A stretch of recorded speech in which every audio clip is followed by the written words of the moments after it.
अस्सलाम वालेकुम, आदाब, नमस्कार। परभनी न्यूज महानगर में आपके साथ शेख इफ्तिखार। पिछले कई दिनों से परभनी शहर एवं जिले में जानवरों को आवाजाही करने वाले गाड़ियों को रुकाकर बजरंग दल, विश्व हिंदू परिषद, गौ रक्षकों के नाम पर इन पर रुकाकर पुलिस प्रशासन भी बड़े पैमाने पर तकलीफ दे रहे हैं। इसे देखते हुए व्यापारियों को जो पीटा जा रहा है, मारा जा रहा है और उनके पशुओं को छोड़ दिया जा रहा है, इन सब से तंग आकर व्यापारियों ने अब ये जानवर खरीदी बिक्री पर पूरी तरह से बहिष्कार लगा दिया है, जिसके कारण आज तारीख 17 जुलाई 2025 गुरुवार बाजार पूरी तरह जानवरों से भरा दिखाई दिया, लेकिन यहाँ खरीदार कोई नहीं थे। व्यापारियां पूरी तरीके से मुंह मोड़ते हुए नजर आए।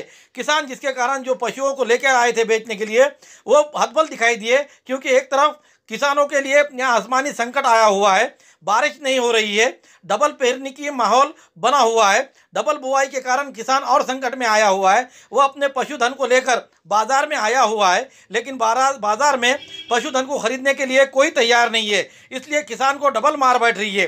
प्रशासन उन्हें किसी प्रकार का कोई मदद करने को तैयार नहीं, और यहाँ तक कि देखा गया है कि जिस पेपर किसानों को यहाँ पर अभी तक फसल बीमा भी नहीं मिला है, तो 2 सालों से फसल बीमा के लिए परेशान है और इधर दूसरी तरफ बुआई के लिए परेशान है, और पशुधन को पालने के लिए उनके पास चारा पानी नहीं है। जानवरों को चारा पानी देने के लिए जो गोरक्षक है वो मदद करे, वरना हमारे जो जानवर है ये बड़ी कीमत में जाने वाले, इन्हें आधी कीमत में ही खरीद ले और अपने पास पाल ले। ऐसी यहाँ तक कि उन्होंने अपील की है। ये जो व्यापारियों को जो तंग किया जा रहा है, गोरक्षक और पुलिस के तकलीफ से तंग आकर आज यहाँ व्यापारियों ने परभनी के गुरुवार बाजार पे पूरी तरह से बहिष्कार डालने से किसान पूरी तरह से परेशानी में दिखाई दे रहा है। न्यूज़ परभनी महानगर की टीम जब यहाँ पहुंची, गुरुवार बाजार में काले जानवर, उसी तरह से मवेशी को देखकर यहाँ जो व्यापारियों ने उन्हें अपनी प्रतिक्रिया दी है, आइए जानते हैं उन्होंने क्या कहा। रामराव निर्वळ, राहणार सोमठाणा। मी बैल आणले सकाळपासून, तर माझे बैल रस्त्यामध्ये 3 वेळेस अडवले। तुम्ही कुठे न्याले, कशासाठी न्याले, कशाला न्याले? तर माझ्याकडे आता चाऱ्याचा प्रश्न आहे, पाऊस पडणं टायमाला, तर मला सध्या पैशाची गरज आहे। शेतीला खर्चा, खत, बियाणं असं काही खर्चासाठी मी बैल विकायला आणलेले। तर इथं मार्केटला जर आणले तर तुम्हाला सांगतो कोणी घ्यावाला नाही, काय नाही। व्यापारी म्हणतेच समजा आम्ही बंद केलेलं आहे, शेतकऱ्याचं गिराईक नाही पाऊस टायमाला नसल्यामुळे, आणि माझी दुबार पेरण झालेली आहे। तर आता सरकारनं एकच करावं आमच्यासाठी की बाबा हे बाजार सुरळीत चालू ठेवा, आणि जे काही गाड्या पकडलेल्या आहेत त्या गाड्या पकडू नये, एवढी माझी इच्छा आहे सरकारला। आणि पूर्व आमच्याकडे, आम्ही शेतकरी असून आम्ही 2च बैल आणून बी आमच्या गाड्या पकडी देत, एवढं शेतकऱ्यांनी करा। हो, कर्ज माफ करायला सरकारने आमच्यासाठी हो विमा दिलेला नाही आम्हाला, काही कुठला लाभ नाही सरकारचा, काय नाही। हो, कुठला ज्यांनी आमची गाडी अडवली त्यांनी आम्हाला बैलाचा मोबदला देऊन आमचे बैल त्यांनी घेऊन जावे, ही आमची एवढी इच्छा आहे। कारण आम्ही मूळ मालक आहोत बैलाचे, आमच्याकडे समजा प्रूफ आहे, आम्ही दाखले आणू शकतो, काही देऊ शकतो, पुराव्याची काही हे नाही। हो, बैल सोडून आमचे काय नाही, एवढी आमची इच्छा आहे। हो, आधार कार्ड दाखवून दे, आमची गाडी पकडी दे।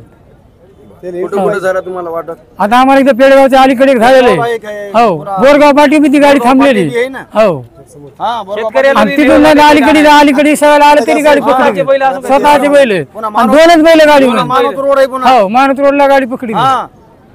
हो, शेतकऱ्याची सध्या परिस्थिती फार बिकट आहे, पुन्हा डबल पेरणी झालेली आहे, कर्जमाफ नाही सध्या, करतो म्हणणे केले नाही, पुन्हा बाजारचा चेक बंद पडण्याच्या मार्गावर आहे बा। बाजारात जनावर नाही, काही नाही, काय 10 ढोर आहेत ते बी कोणी घेईन झाले बा। हां, त्याची विक्री होईल नाही, काही नाही, आणि पुन्हा कुठून वाहन केलं भाड्याने ते रोकारोकी करायला मध्ये लोक। हां, रोकायचं कुठे, हां कोणी एंट्री माग, कोणी काही माग, पुन्हा बाजारात आणस तर फार परेशान करायचं लोक। 2 भाडं लागायला, आता आम्ही 50 किलोमीटर आलो, आम्ही नाही, काही नाही, पाऊस काळ कमी आहे। हां, डबल पेरी झाली, आता या कडब्याचा हे भाव झाला आहे, 40 रुपयाला पेली इकडे बेची। नेमकं सरकारकडून काय मागणी? सरकारकडून आमचं कर्जमाफी करावं, शेतकऱ्याला काही सुविधा द्यावं, काहीतरी पुन्हा इमा आमचा पडला नाही, इमा द्यावा आम्हाला। बाजार चालू राहू द्या। हां, बाजार चालू असून काय जनावर नाही, असे लोक कशी बाजार चालू होते, त्याला भेटेल झाले, पुन्हा आम्हाला इमा भेटला नाही, कर्जमाफ करा फडणवीस साहेबांना आमची अशी त्याची म्हणणं आहे।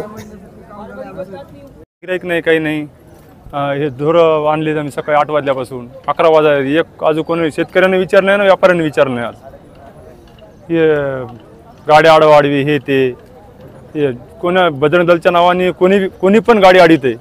ते बजरंग दलवाले आहेत का कोणते कोण आहेत ते सण कळत नाही. कारण की याच्यामध्ये नुकसान शेतकरी जास्त होईल. आडवाडीमुळे कोणी कसं आहे माल खरेदी करीत नाही आज. तर असं जर राहिलं तर अवघड जाणार आहे. शेतकरी काय करीन. सगळ्याचे धंदे कामं संपले शेतातले.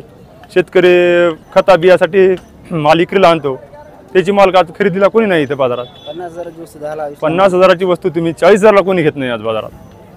इतकं डिपेंड आलं आहे मार्केटमध्ये. तरी ताडजोड करावं की काय बाबा समस्या आहे. समजा हे आडवाडी व्हायली कशामुळे व्हायली हे लक्ष द्यायला पाहिजे सरकारनं बी. बस नाही आडवली ज्यांनी समजा गाडी अडवली समजा 40,000चं जनावर असलं त्यांनी 20,000 जागेवर 20,000 खरेदी करून घ्यायचं. समजा आमचं एवढंच म्हणणं आहे. तुम्ही अडवायला ना गाडी तुम्ही स्वतः खरेदी करा आणि तुम्ही ढोरं ठेवा कुठं ठेवायची. तर फुकट गोशाळामध्ये टाकून हे मतलब नाही ना. असं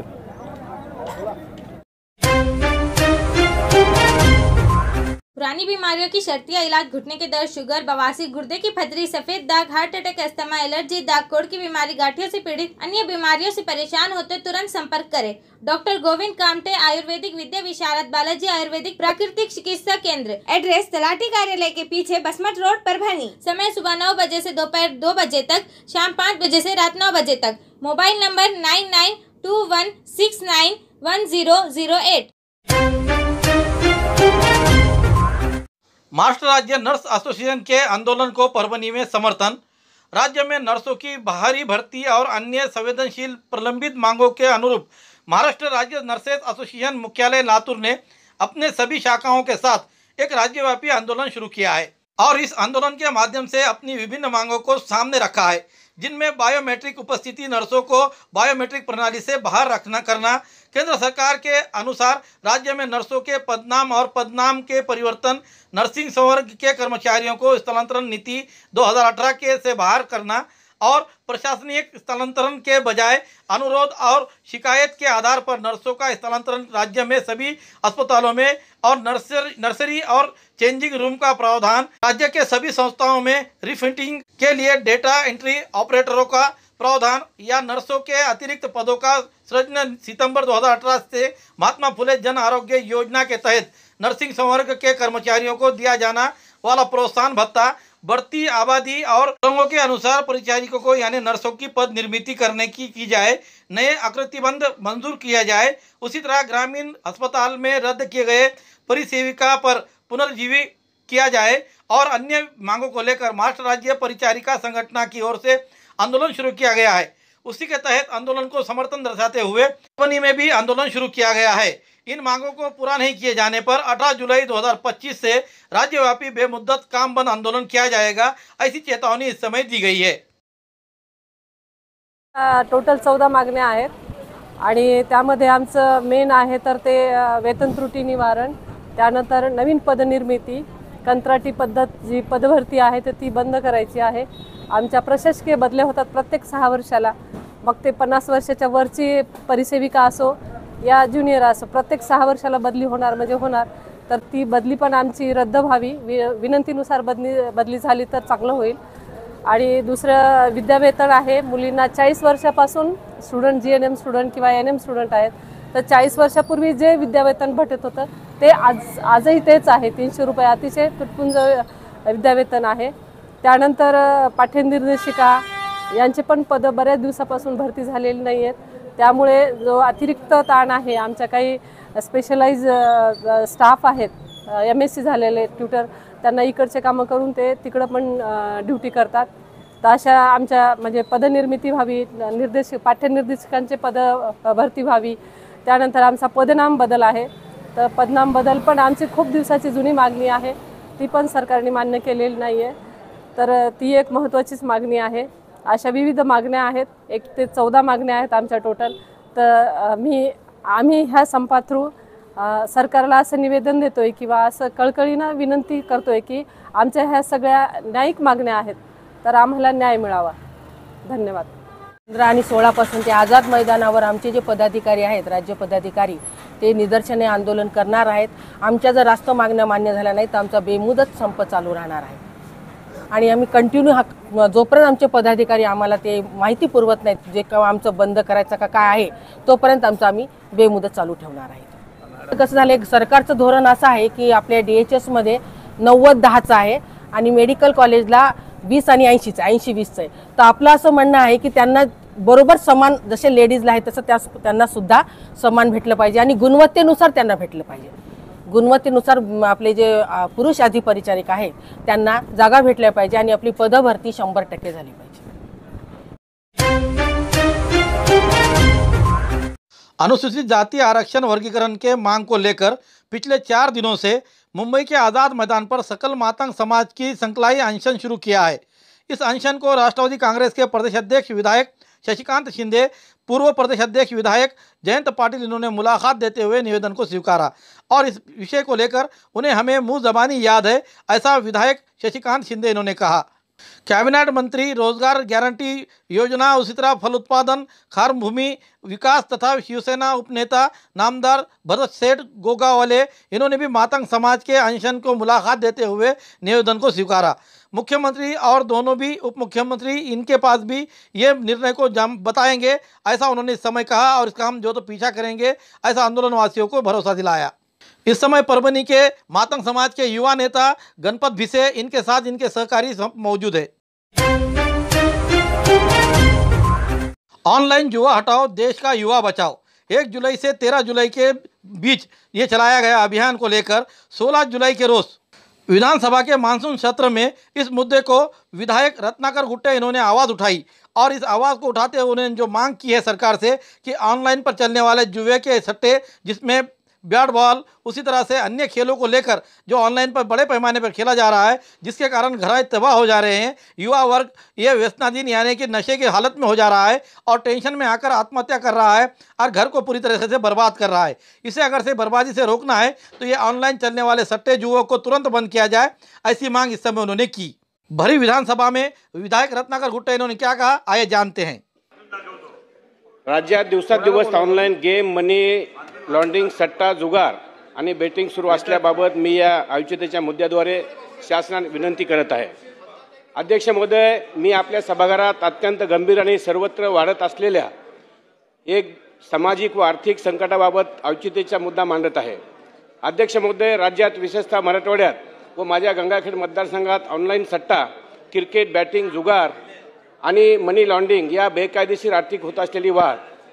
अध्यक्ष महोदय, परभणी जिल्ह्यातील गंगाखेड, पाथरी, जिंतूर आणि पूर्णा या भागामध्ये ऑनलाईन सट्टा आणि जुगाराचा सुळसुळाट झालेला आहे. अध्यक्ष महोदय, स्थानिक पोलीस व सायबर विभागाच्या अहवालातून स्पष्ट झालेले अध्यक्ष महोदय, गंगाखेड शहरातील अनेक भागात तरुण मोबाईलमधून सट्टा ॲप्स वापरत आहेत. काही प्रकारामध्ये तर कर्जबाजारी होऊन घरफोडी व आत्महत्येचे प्रकारही समोर आले आहेत. अध्यक्ष महोदय, शहरी व ग्रामीण भागातील युवक जलद पैसा मिळवण्यासाठी या फसव्या जाळ्यात अडकत आहेत. अध्यक्ष महोदय, मराठवाडा हा भाग आधीच शेती संकट, दुष्काळ, बेरोजगारी व स्थलांतर यासारख्या समस्याला ग्रसलेला आहे. अध्यक्ष महोदय, अशा परिस्थितीत अनेक तरुण या बेकायदेशीर आर्थिक मार्गाकडे वळत आहेत. यातून गुन्हेगारी प्रवृत्ती वाढत असून पोलिसावरही अतिरिक्त ताण येत आहे. अध्यक्ष महोदय, औरंगाबाद, बीड, नांदेड, लातूर, उस्मानाबाद, परभणी आणि हिंगोली या जिल्ह्यात ऑनलाईन जुगार व बॅटिंगच्या प्रकरणामध्ये लक्षणीय वाढ झाली आहे. अध्यक्ष महोदय, या समस्येचे व्यापक परिणाम सट्टा ॲप जसे की लोटस 365, स्केस एक्साइज, महादेव बुक आणि फेअर प्ले इत्यादीद्वारे कोट्यवधी रुपयाचा व्यवहार सुरू आहे. अध्यक्ष महोदय, या प्लॅटफॉर्मच्या माध्यमातून जमा झालेले पैसे बोगस कंपन्यांमध्ये देशबाहेर पाठवले जात आहेत. अध्यक्ष महोदय, या मनी लॉन्ड्रीचे मोठे जाळे तयार होत आहेत. अध्यक्ष महोदय, स्थानिक पातळीवर सामान्य नागरिकांची फसवणूक होत असून शहरापासून गाव पातळीपर्यंत मारामारी पोहोचलेली. अध्यक्ष महोदय, स्थानिक पोलीस स्टेशनकडे सायबर गुन्ह्याची माहिती असली तरी आवश्यक तांत्रिक समाधान. अध्यक्ष महोदय, खूबसूरती का राज डॉक्टर हाशमी के पास, बालों का झड़ना, चेहरे के दाग व धब्बे, दीगर समस्याओं का इलाज हमारे पास. हमारे अपने बनाए हुए प्रोडक्ट 100% नेचुरल, कुदरती तौर पर इलाज बगैर किसी साइड इफेक्ट के साथ पूरी तरह से कुदरती व खालिश प्रोडक्ट्स आपके सामने बनाए जाएंगे। हमारे खुद के बनाए हुए प्रोडक्ट शिकाकाई, रीठा, आंवला, मेथी, गुड़हल के फूल, भिंगराज, एलोवेरा के जरिए हर्बल ऑयल वो हर्बल शैम्पू बालों का झड़ना व डैंड्रफ को खत्म करने के साथ सर की खुजली को खत्म करे। पतले बालों का इलाज फायदेमंद है, साथ ही बालों को लंबा, घना और खूबसूरत बनाए। चेहरे के दाग, धब्बे, कील, मुहासे, रूखी त्वचा वो चेहरे की झुर्रियां खत्म करे, साथ ही चेहरे को खूबसूरत बनाता है। खूबसूरती का राज डॉक्टर हाशमी के पास। हमारे पास ऑयल मशीन है जिससे हम आपकी लाए गए खोपरा, कलौंजी, बादाम व अन्य सामग्री का तेल निकाल कर देंगे आपके सामने। एड्रेस डॉक्टर हाशमी मिनाज, खान साहब बिल्डिंग के पीछे, दरगाह रोड, परभनी। 8421522947 8669131304। मिलने का समय सुबह 9 बजे से दोपहर 2 बजे तक और शाम 5 बजे से रात 9 बजे तक। परवीन दादा गायकवाड़ इन पर हुए जानलेवा हमले का निषेध में पुरोगामी आंदोलन के पक्ष और संगठन की ओर से गंगाखेड़ तहसील में तहसील कार्यालय पर निदर्शन किए गए। परभनी जिले के गंगाखेड़ तालुके में सभी पुरोगामी पक्ष और संगठन की ओर से संभाजी ब्रिगेड के प्रदेश अध्यक्ष परवीन दादा गायकवाड़ इन पर अक्कलकोट में सार्वजनिक कार्यक्रम में जानलेवा हमला किया गया। परवीन दादा गायकवाड़ इन पर हुए इस हमले का निषेध करते हुए परवीन दादा गायकवाड़ इनका महाराष्ट्र सामाजिक आंदोलन में उल्लेखनीय कार्य रहा है। संविधान, समता, बंधुता, स्वातंत्र्य और सामाजिक एकता, सामाजिक सलोखा रखने के लिए वो समाज में राज्य घटने के अभिप्रेत रहने वाले वैज्ञानिक दृष्टिकोण को हर जगह फैलाते रहते हैं। उनका ये कार्य देखकर यहाँ के कट्टरपंथी धर्मांत जातिवादी संगठन की ओर से उन पर हमेशा बार बार हमले होते आ रहे हैं। ये जातिवादी संगठन प्रगतिशील महाराष्ट्र को कलंकित करने का काम कर रहे हैं। क्या सरकार ऐसे धार्मिक संगठनों का समर्थन कर रही है? यह सवाल महाराष्ट्र की जनता में के मन में उठ रहा है। लोगों में यह भावना है कि महाराष्ट्र राज्य सरकार यहाँ पर कानून व्यवस्था स्थापित करने में विफल रही है। सामाजिक संगठन सरकार से इस मामले में निष्पक्ष कार्रवाई की अपेक्षा कर रही है। साथ ही अपराध के आरोपियों को इसके खिलाफ सख्त कार्रवाई की जाए, ऐसी मांग की गई है। परवीन दादा गायकवाड़ की हत्या की साजिश रचने वाले मुख्य साजिशकर्ताओं का पता लगाया जाए और मौजूदा कानून के तहत मामला दर्ज करते हुए सख्त से सख्त कार्रवाई की जाए, ऐसा निवेदन भारतीय कम्युनिस्ट पार्टी के सचिव ओंकार पवार, किसान सभा के जिलाध्यक्ष शिवाजी कदम, कांग्रेस पिछड़ा वर्ग के संगठन के जिलाध्यक्ष चंद्रशेखर सालवे, शेतकरी कामगार पक्ष के वरिष्ठ नेता भाई गोपीनाथ भोसले, संभाजी ब्रिगेड के जिला अध्यक्ष सुनील पॉल, महाराष्ट्र जन क्रांति सेना के रोहिदास लांडगे, मराठा सेवा संघ के अध्यक्ष मोतीराम चोरे, अल्पसंख्यक सेल के अजहर शेख, AIMIM के शहर अध्यक्ष दास खान, वंचित आघाड़ी के संगरत्न गायकवाड़, संदीप जाधव, सुरेश शिखे, लक्ष्मण कचरे, आत्माराम मुठाळ, अरुण गिराम गायकवाड़, सुरेश उबाळे, दत्ताराव जाधव आदि इस समय मौजूद थे। प्रवीण दादावर हल्ला नसून या महाराष्ट्रातील शिव फुले शाहू आंबेडकर विचारधारेवर हल्ला आहे आणि हा हल्ला या महाराष्ट्रातील जे काही पुरोगामी संघटना आहेत या पुरोगामी संघटनेला दाबण्याचा प्रयत्न हे शासन करीत आहे। हे शासन या ठिकाणी या महाराष्ट्रामध्ये जे काही पुरोगामीची परंपरा आहे ही पुरोगामी परंपरा मोडीत काढण्याचा प्रयत्न करत आहे आणि या महाराष्ट्राला देवपट्टा म्हणून या ठिकाणी उत्तर प्रदेश, बिहार, MP या राज्याच्या बरोबरीने नेऊन ठेवण्याचं काम करत आहे। हा हल्ल्याचा मारेकरी दुसरा तिसरा कोणी नसून भारतीय जनता युवा मोर्चाचा कार्यकर्ता आहे दीपक काटे नावाचा आणि ह्यांचा आका आहे। यांचा आका बावनकुळे जे की महाराष्ट्राचे महसूल मंत्री आहेत। यांचा आका कोण आहे? महाराष्ट्राचे मुख्यमंत्री देवेंद्र फडणवीस आणि यांचा आका हा महाराष्ट्राचा जो काही मनोहर भिडे आहे हा आहे। माझं एकच म्हणणं आहे सर्व पुरोगामी संघटनेच्या वतीने महाराष्ट्राच्या मुख्यमंत्र्यांना या ठिकाणी नैतिकता धरून राजीनामा द्यायला पाहिजे, बावनकुळेंना राजीनामा द्यायला पाहिजे आणि जो मनोहर भिडेंचा या महाराष्ट्रामध्ये इतिहास आहे हा इतिहास काळा गुप्त इतिहास आहे। जातीमध्ये आणि धर्मामध्ये संघर्ष लावून हा महाराष्ट्र या ठिकाणी असाच यांना अशांत ठेवायचा आहे। म्हणून या दीपक काटेला या ठिकाणी जास्तीत जास्त कडक शासन व्हायला पाहिजे आणि इथून पुढे जर प्रवीणदादा गायकवाड संभाजी ब्रिगेडचे प्रदेश अध्यक्ष प्रवीणदादा गायकवाड यांच्यावर झालेल्या हल्ल्याचा आम्ही गंगाखेड शहरातील आणि तालुक्यातील सर्व पुरोगामी संघटनांच्या वतीनं या ठिकाणी तीव्र निषेध करतो।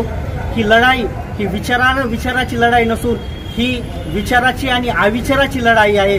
ही लोकशाहीची आणि या घटनाविरोधी सरकारची लढाई आहे। ही लोकशाही घटना मानणाऱ्या लोकांसाठी या ठिकाणी यावर ज्या प्रकारे हल्ले केले जात आहेत, या सर्व हल्ल्याचा आम्ही या ठिकाणी सर्व पुरोगामी संघटनांच्या वतीनं या ठिकाणी निषेध करतो आणि जो काटे आहे यावर खुनाचा प्रयत्न करण्याच्या सारख्या गंभीर गुन्ह्याच्या स्वरूपात हा या ठिकाणी प्रयत्न झालेला आहे। त्यामुळे जे प्रस्तावित कायदे आहेत या कायद्यांच्या अनुषंगानं त्याच्यावर कठोर कारवाई करण्याची मागणी या ठिकाणी आज आम्ही तहसीलदारांच्या मार्फत महाराष्ट्राच्या मुख्यमंत्री आणि गृहमंत्र्यांकडे केलेली आहे।